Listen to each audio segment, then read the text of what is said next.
Welcome back, homesteaders. We appreciate you being here. Today we're going to talk about something that plagues us all the time. It is something that we struggle with, and we hope this video helps you.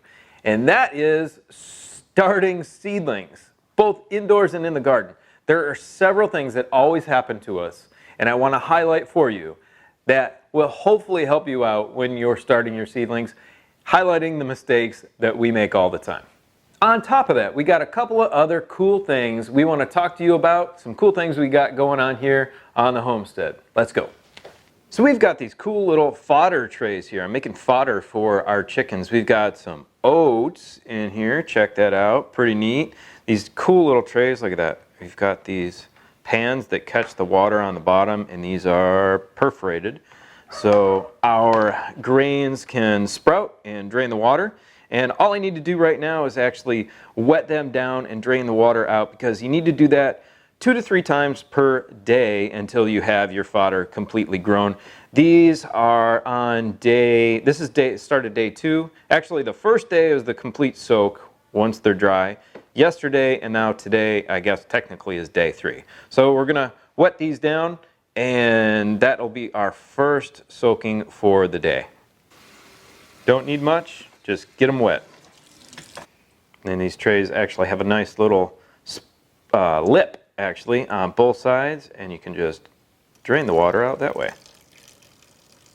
Okay, done with the fodder. Now we're gonna go check on our seedlings. And honestly, they're not doing great. We're gonna talk about some reasons why they're not doing so good. Let's go in there.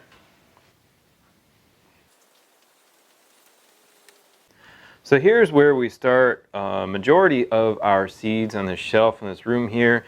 You can see we've got some Chinese cabbage that actually looks pretty good, and I need to transplant that out into the garden.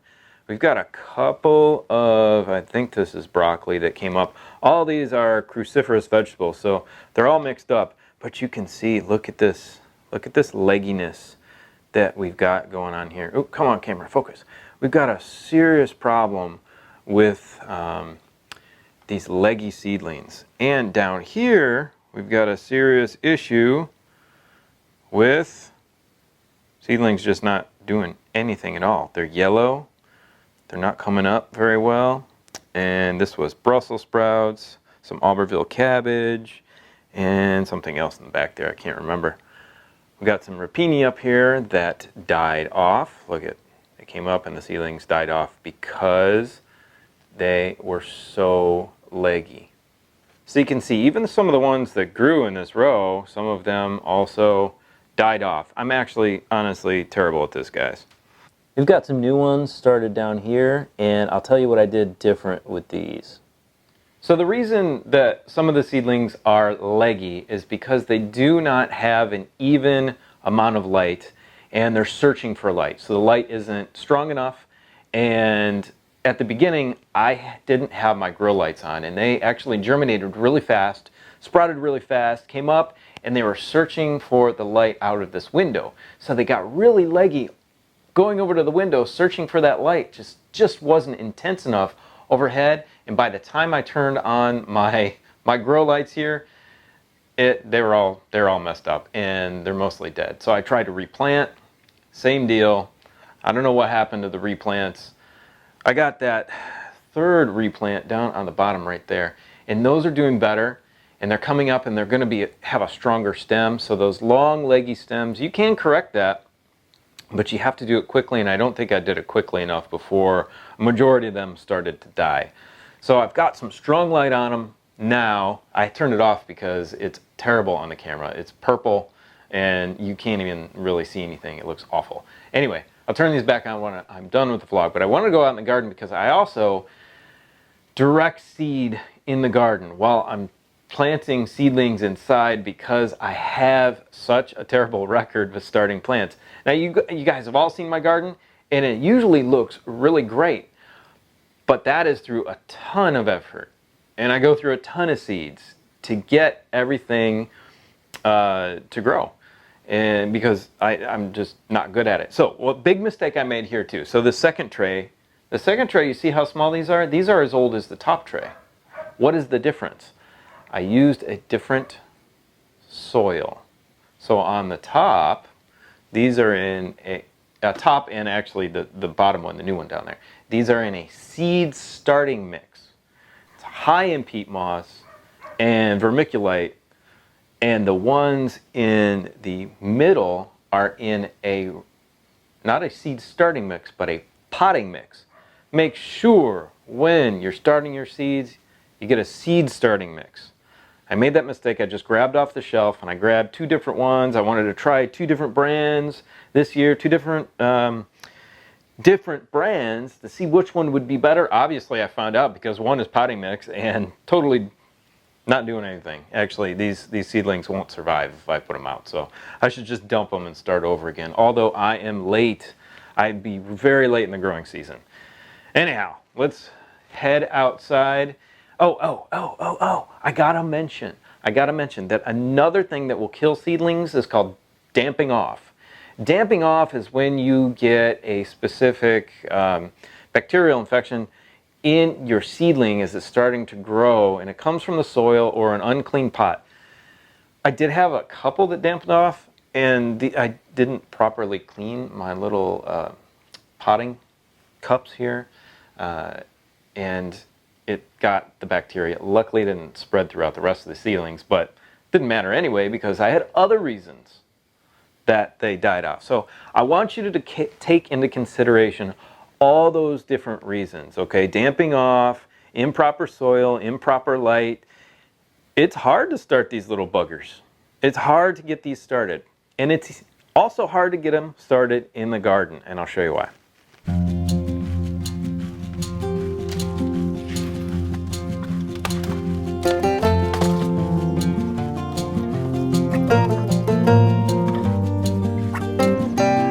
What's up? What you doing?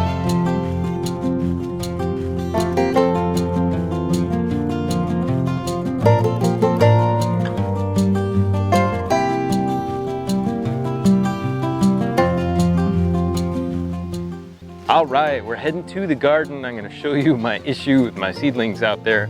But before I do that, I want to show you something here in the barn. It's a little sneak preview to a project we got going on.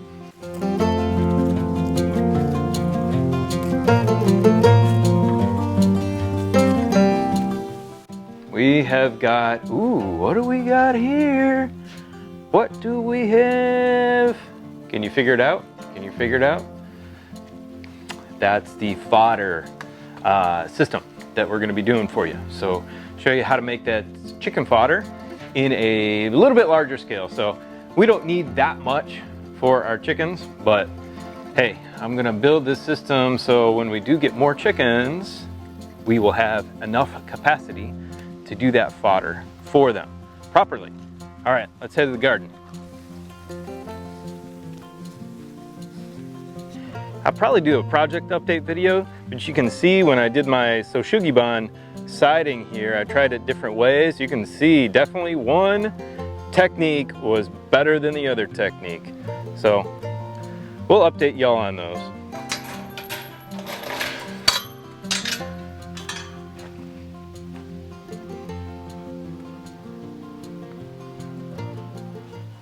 So here's a tale of 2 beds. We had similar things planted in both beds. We had broccolis and all cruciferous, broccolis, cabbages, Brussels sprouts, etc. all over the place. You can see over here, and I'll bring you in close, there's nothing left. Over here, you see what we had to do? We had to get an insect net because this is absolutely the buggiest place I've ever lived in the country. Michigan, Washington, D.C., other parts of Texas don't compare to East Texas when it comes to bugs. They're out of control. I had little seedlings and they are all, well, maybe there's one left right there. But all the rest are totally gone. Totally gone in the entire bed. It's kind of a waste. Over here, different story. I think I got the the insect netting on quickly enough. Let's go underneath and see what's in there right now.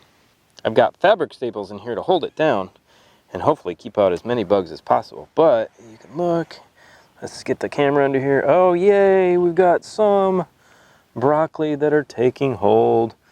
and growing. Now this is in another bed, but this is damping off right here. You can see this seedling is going to die. This is a beet, and I don't know why. This is, you know, this is an outdoor bed. I didn't know that happened out here. I haven't seen it happen too often to things outside, but yeah, look at that. Let me get my finger behind it. Oh, there, now you can really tell. That's damping off right there.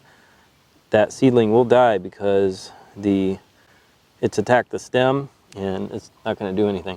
I've got some that are doing better right there. That's cool. My carrots are always doing great. These things are great. Look at that. Carrots everywhere. But the beets, I got an issue with the beets. They give me trouble all the time in this environment.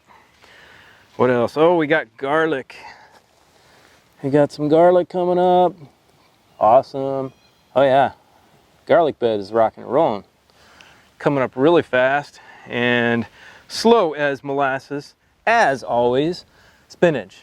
Got some garlic from last year. Look at that, volunteer garlic from last year. I missed that somehow. And there's spinach in here. Of course, I still got my eggplant, and the peppers are rocking and rolling still. No okra. Okra died off quick. I don't know why. And look at this. My friend gave me some cucumbers, some late season cucumbers to plant. These were nice and big when I put them in, and look at this. I have not been able to, I got 3 cucumbers all year out of like 100 plants that I tried to plant. This was not the year for cucumbers. I don't even know what this is, to be quite honest with you. I really don't.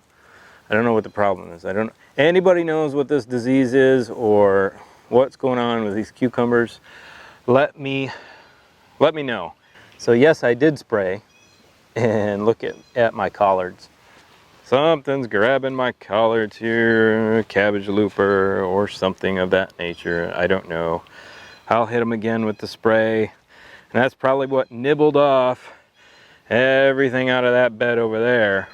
But hey, like I said, buggiest place I've ever lived in. I'm honestly a little tired of all the bugs here. They're really getting to me. But I know better soil health will help to mitigate that. So I'm going to continuing to show you how to build better soil. I'm not there yet, but I am constantly learning, putting these things up to try to help you to understand what's going on while we are experiencing it. So that's the point of the channel, Country Living Experience. We're experiencing it, hopefully sharing some knowledge with you. We've got some knowledge, we're sharing that. We're learning things, sharing. It's all about sharing, okay? I hope that's helpful for you. All right, everyone. It's so bright out here. Woo, that sun is gorgeous. It's been dark for a week.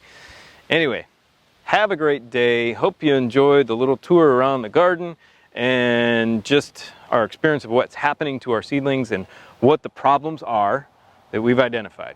Have a great day. We love you. See you in the next video. Bye.